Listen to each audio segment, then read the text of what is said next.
Hal Simmons was trained to be a deadly, stealthy soldier and assassin, and proved himself to be the best of the best. But when his morality got the best of him, his boss terminated his contract permanently. That's when he met one of the demon lords of hell, Malbosia. He struck a deal with Simmons that he can see his wife and daughter again if he became captain of Hell's army. He agreed and was reborn as a Hellspawn, leaving him with a fate worse than death.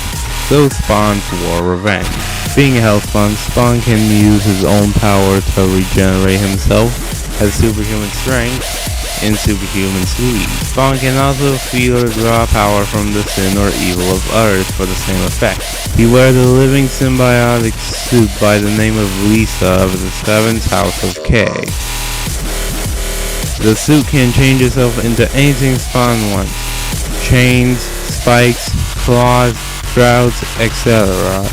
The suit has a mind of its own and can operate on its own while Spawn focuses on other parts of the battle. But Lisa feeds off a hellish matter known as necroplasm energy. If Lisa uses too much, Spawn will be sent back to hell. But just like Spawn, Lisa can feed or draw energy off the sin or evil of others. He also has a huge arsenal of magic. He can alter matter, blow things up, control the elements, talk to animals, fly with his cape, read minds, open the portals to heaven and hell, heal the sick, resurrect the dead, and can teleport. But Spawn is more comfortable using a gun. He is skilled with any firearm imaginable. Only two things can hurt him: necromagic and holy weapons forged in heaven. And Spawn can only die if he's decapitated. Spawn has fought and killed thousands of different enemies: assassins, cyborgs, vampires, ghosts, angels, demons, other hellspawns, rampaging deities, and even his world Satan and God. And after being given the power from the mother of all things, Spawn banished his God and Satan from the earth, which he wiped clean and rebuilt in his own image. But he eventually gave up his godlike powers and went back to his original Hellspawn form. Does Spawn have what it takes to defeat the Slender Man? We'll soon find out.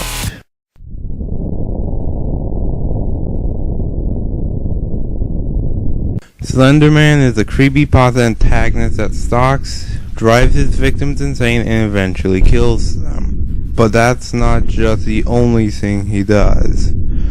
His most used power is Slender Walking. Slender Walking allows him to appear and disappear at will, and gives him omnipresent-like movement around the place he's stalking. Slender can also camouflage himself in order to gain trust or acceptance from a person, or at the very least, to blend in at a distance. This was based on evidence drawn from a 16th century woodcut entitled Der Ritter, which depicted a knight with elongated limbs believed to be the Slender Man. The Slender Man has some form of mind control. The extent and influence is highly debated. The ways people say he does with it is the Slender Man brainwashes the victim, the Slender Man has mind control over the victim, or the Slender Man has complete control over the victim.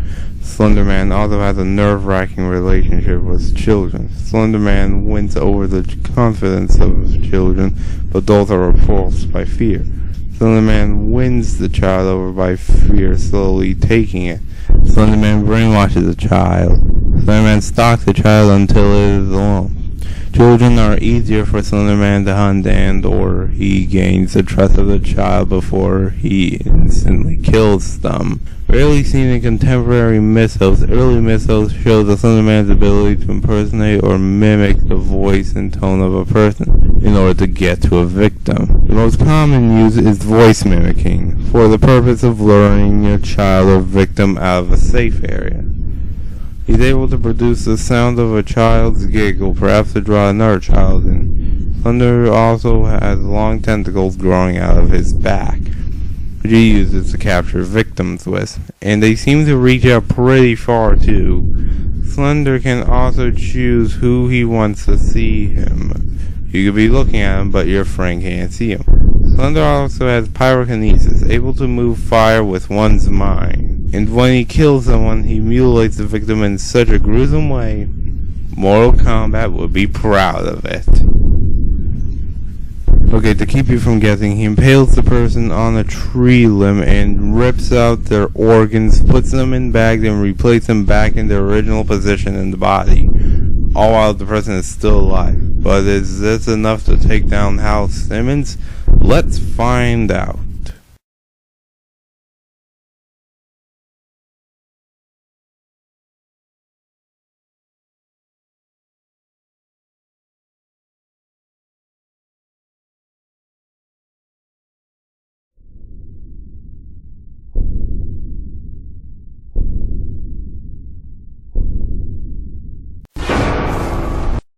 Fight!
So why did Spawn win?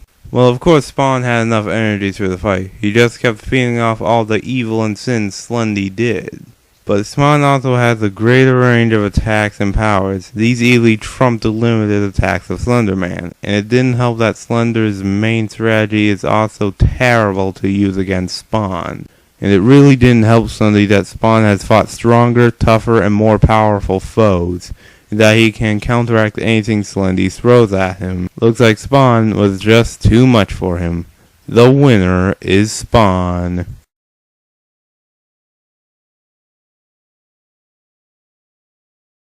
My name is Wolverine.